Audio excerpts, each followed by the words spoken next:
बरं मला हे समजत नाही, जयंतराव तुम्ही असाल, वडेट्टीवार साहेब असेल, येऊन जाऊन कुंभमेळ्यावर काय येतं?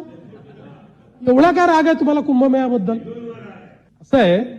असं आहे कुंभमेळा नाही त्रुटी नाही, त्याच्यावर इतका पैसा का खर्च होता असं तुम्ही त्या ठिकाणी सांगितलं म्हणून सांगून देतो. कुंभमेळा हा दर 12.5 वर्षांनी येणारा हे जगातलं इनटेंजिबल हेरिटेज आहे.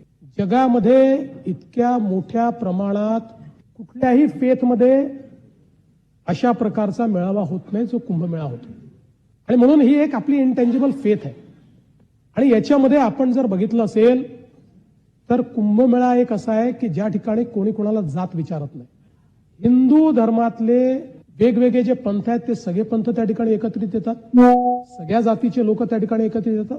आणि हिंदूच नाही, अलीकडच्या काळात वेगवेगळ्या धर्मीय लोक देखील त्या कुंभमेळ्यामध्ये